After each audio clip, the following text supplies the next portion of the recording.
ایک زمانے کی بات ہے، ایک شخص ایک چھوٹے سے گاؤں میں سرنگی بجایا کرتا تھا۔ اس کی سرنگی کی آواز لوگوں کے دلوں کو چھو جاتی تھی۔ لوگ دور دور سے اس کی سرنگی سننے کے لیے آیا کرتے تھے۔ بچوں سے لے کر بوڑھوں تک تمام اس کی سرنگی سنا کرتے تھے۔ اس شخص کے ہر طرف ہی چرچے تھے کہ فلاں شخص بہت پیاری سرنگی بجاتا ہے۔ اس کی سرنگی کی آواز اتنی دلچسپ ہوتی تھی کہ اس کے آس پاس تمام چرند پرند اکٹھے ہو کر اس کی آواز کو سنا کرتے تھے۔ سرنگی بجانے والا آہستہ آہستہ بوڑھا ہوتا گیا اور اس کی آواز میں اب وہ سر نہ رہی جو لوگوں کو اس کی طرف کھینچتی تھی۔ آہستہ آہستہ وہ شخص اور بوڑھا ہوتا گیا اور ایک وقت ایسا آیا کہ وہ سرنگی بجانے کے قابل نہ رہا۔ اس شخص کے اب پورے گاؤں میں چرچے ختم ہو چکے تھے، کیونکہ اس کی آواز میں اب وہ سر نہ رہی تھی جو پہلے تھی۔ وہ شخص اس بات سے بہت مایوس ہوا اور ایک جنگل کی طرف چل دیا۔ اپنے ندامت کے آنسو بہاتا ہوا چلتا رہا اور سوچتا رہا، یہ دنیا کتنی مطلبی ہے، کتنی خود غرض ہے۔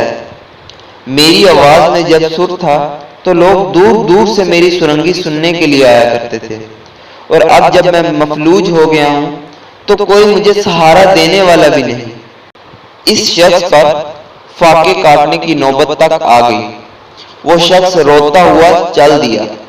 اس شخص کی یہ ندامت کے آنسو اللہ تبارک و تعالیٰ کو بہت پسند آئے۔ اس شخص نے دیکھا کہ پاس یہ غار ہے۔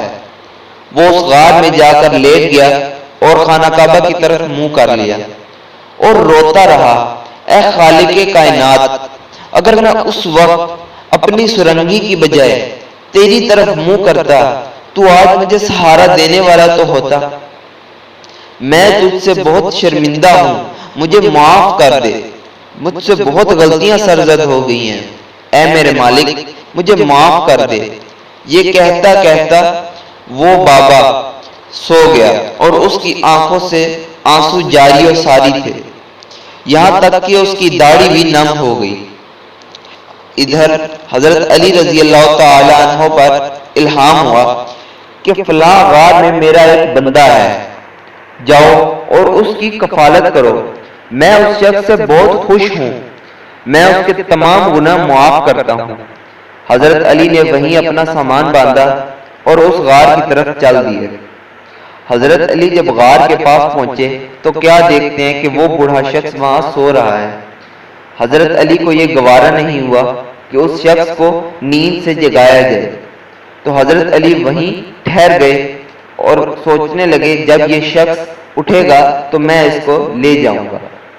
اچانک حضرت علی رضی اللہ تعالیٰ عنہ کو چھینک آتی ہے جس سے وہ شخص اٹھ جاتا ہے۔ وہ شخص حضرت علی رضی اللہ تعالیٰ عنہ کو دیکھ کر سہم جاتا ہے۔ حضرت علی رضی اللہ تعالیٰ عنہ اس شخص سے فرماتے ہیں، اے شخص بہت بہت مبارک ہو، مجھے تیرے رب نے بھیجا ہے۔ اللہ تبارک و تعالیٰ تجھ سے بہت خوش ہے۔ یہ تیرے ندامت کے آنسو اللہ تبارک و تعالیٰ کو اتنے پسند آئے ہیں کہ اس نے تیرے تمام گناہ معاف کر دیے ہیں، اور مجھے کہا ہے کہ اس شخص کو اپنی صحبت میں رکھو۔ جب یہ بات اس بزرگ نے سنی تو اس کی آنکھوں سے اور آنسو آنے لگ پڑے۔ وہ چیخ مار مار کے رونے لگا کہ میرا رب کتنا کریم ہے، اس نے میری اتنی غلطیوں کے باوجود بھی مجھے معاف کر دیا، اور میں کتنا نادان ہوں کہ جوانی سے لے کر بڑھاپے تک ایک سرنگی کو لے کر بجاتا رہا۔